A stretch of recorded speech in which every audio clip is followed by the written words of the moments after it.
Haemorrhage एक ऐसी condition है जिसमें ब्रेन के अंदर मौजूद कोई ब्लड वेसल फट जाती है, जिसकी वजह से ब्रेन में ब्लीडिंग होने लगती है। ब्लीडिंग या तो ब्रेन टिश्यूज में होती है या फिर ब्रेन को प्रोटेक्ट करने वाली कवरिंग में। ब्रेन की कवरिंग को मेनिंजिस कहा जाता है और ये कवरिंग 3 लेयर्स पर मुश्तमिल होती है। इन 3 लेयर्स में ये जो मिडिल लेयर होती है इसे एरेचोनाइड मैटर कहा जाता है।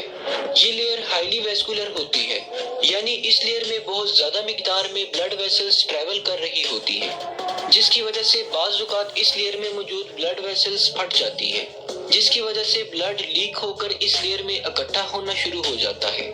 ब्लीडिंग ब्रेन टिश्यूज में हो या एरेचोनाइड मैटर में, दोनों किस्म की ही ब्लीडिंग्स ब्रेन को नुकसान पहुंचाती है। अगर ब्लीडिंग ब्रेन टिश्यूज में हो जाए तो इस केस में ब्रेन के सेल्स ऑक्सीजन न मिलने की वजह से मरना शुरू हो जाते हैं। और अगर ब्लीडिंग ब्रेन की कवरिंग में हो तो इस केस में ब्रेन की कवरिंग ब्लड भर जाने की वजह से स्वेल होने लगती है, जिसकी वजह से अंदर मौजूद ब्रेन के सेल्स पर दबाव पड़ता है और इस दबाव की वजह से इस रीजन के ब्रेन सेल्स मरने लगती हैं। ब्रेन में ब्लीडिंग होने की बहुत सारी कॉजेस हो सकती हैं, जैसा कि सर पर कोई गहरी चोट लग जाना, हाई ब्लड प्रेशर की वजह से ब्रेन की रग फट जाना, ब्रेन में ट्यूमर का मौजूद होना या फिर मरीज को कोई ब्लीडिंग डिसऑर्डर होना वगैरह। अगर ब्रेन हेमरेज के सिम्टम्स की बात की जाए तो जैसे ही किसी शख्स को ब्रेन हेमरेज होता है उसके सर में शदीद दर्द होने लगता है और इसके साथ वॉमिटिंग भी हो सकती है।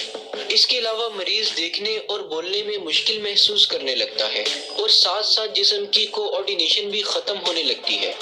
अगर ये सारी सिम्टम्स किसी शख्स में शो हो रही हो तो इसे फौरन डॉक्टर के पास ले जाना चाहिए, क्योंकि अगर ब्रेन हेमरेज की ट्रीटमेंट में जरा सी भी देर हो जाए तो पेशेंट की डेथ भी हो सकती है।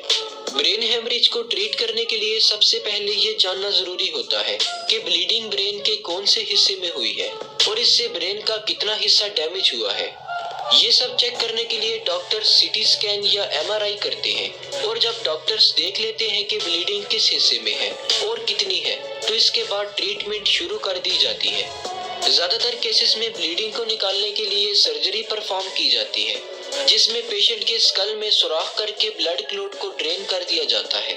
ट्रीटमेंट के बाद अगर मरीज में कोई फिजिकल एबनॉर्मेलिटीज रह जाए, जैसा कि चलने फिरने और बोलने में मुश्किल हो, तो इसे दूर करने के लिए फिजिकल और स्पीच थेरेपी की जाती है, जिससे जल्द ही मरीज सेहतयाब होकर अपनी रोजमर्रा की एक्टिविटीज ठीक से परफॉर्म करने लगता है। शुक्रिया, अल्लाह हाफिज।